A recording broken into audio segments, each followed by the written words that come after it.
اللہم صلی علی محمد وعلی آل محمد کما صلیت علی ابراہیم وعلی آل ابراہیم انک حمید مجید۔ اللہم بارک علی محمد وعلی آل محمد کما بارکت علی ابراہیم وعلی آل ابراہیم انک حمید مجید۔ بسم اللہ الرحمن الرحیم۔ حج کی ترغیب۔ سورہ حج رکوع نمبر 4 میں اللہ فرماتا ہے، لوگوں میں حج کے فرض ہونے کا اعلان کر دو۔ اس اعلان سے لوگ تمہارے پاس یعنی تمہاری اس عمارت کے پاس حج کے لیے چلے آئیں گے، پاؤں چل کر بھی اور ایسی اونٹنیوں پر سوار ہو کر بھی جو دور دراز راستوں سے چل کر آئی ہوں اور سفر کی وجہ سے دبلی ہو گئی ہوں، تاکہ یہ آنے والے اپنے منافع حاصل کریں۔ بیت اللہ شریف کی سب سے پہلی بنا میں اختلاف ہے کہ حضرت آدم علیہ نبینا و علیہ الصلوۃ والسلام نے بنایا، اس سے پہلے فرشتوں نے بنایا تھا۔ حتیٰ کہ بعض نے کہا ہے کہ زمین کی سب سے پہلی ابتدا اسی جگہ سے ہوئی کہ پانی پر ایک بلبلے کی شکل تھی، جس سے پھر بقیہ زمین کا حصہ پھیلایا گیا۔ لیکن حضرت نوح علیہ السلام کے زمانے میں جب طوفان آیا تو مکان اٹھا لیا گیا تھا۔ اس کے بعد حضرت ابراہیم علیہ السلام نے حضرت اسماعیل علیہ السلام کی مدد سے اس کی تعمیر کی، جس کا ذکر پہلے پارے میں آیا ہے۔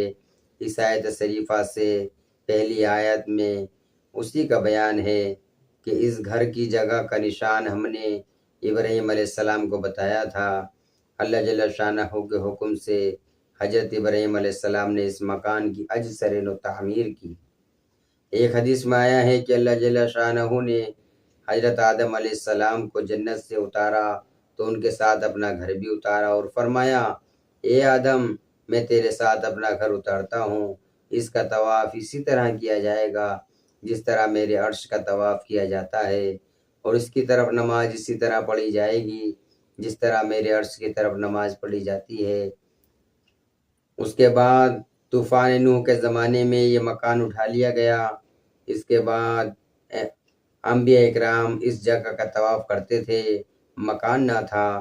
اس کے بعد حضرت ابراہیم علیہ السلام کو اللہ جل شانہ نے اس جگہ مکان بنانے کا حکم فرمایا اور اس جگہ کی تعیین خود فرما دی۔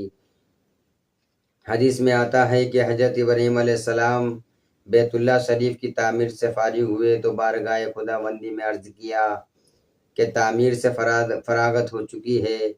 اس پر اللہ جل شانہ کی طرف سے حکم ہوا کہ لوگوں میں حج کا اعلان کرو، جس کا اوپر کی آیت میں ذکر ہے۔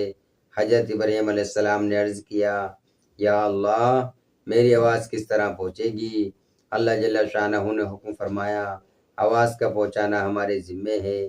حضرت ابراہیم علیہ السلام نے اعلان فرمایا، جس کو آسمان و زمین کے درمیان ہر چیز نے سنا، آج اس میں کوئی اشکال نہیں رہا کہ لاسلکی سے ایک ملک سے دوسرے ملک تک آواز پہنچ رہی ہے۔ تو لاسلکیوں کے بنانے والے کا بنانے والا جب آواز پہنچانے کا ارادہ کرے تو اس میں کیا اشکال ہو سکتا ہے؟ دوسری حدیث میں ہے کہ اس آواز کو ہر شخص نے سنا اور لبیک کہا، جس کے معنی ہے کہ میں حاضر ہوں۔ یہی وہ لبیک ہے جس کو حاجی احرام کے بعد سے شروع کرتا ہے۔ جس شخص کی قسمت میں اللہ جل شانہ نے حج کی سعادت لکھی تھی، وہ اس آواز سے بہراور ہوا اور لبیک کہی۔ دوسری حدیث میں آیا ہے کہ جس شخص نے بھی خواہ وہ پیدا ہو چکا تھا یا ابھی تک عالم ارواح میں تھا، اس وقت لبیک کہا وہ حج ضرور کرتا ہے۔ ایک حدیث میں ہے کہ جس نے ایک مرتبہ لبیک کہا وہ ایک حج کرتا ہے، جس نے اس وقت 2 مرتبہ لبیک کہا وہ 2 مرتبہ حج کرتا ہے، اور اسی طرح جس نے اس سے زیادہ جتنی مرتبہ لبیک کہا اتنے ہی حج اس کو نصیب ہوتے ہیں۔ کس قدر خوش نصیب ہیں وہ روحیں جنہوں نے اس وقت دمادم لبیک کہا ہوگا، 20 حج ان کو نصیب ہوئے ہوں گے یا ہوں گے۔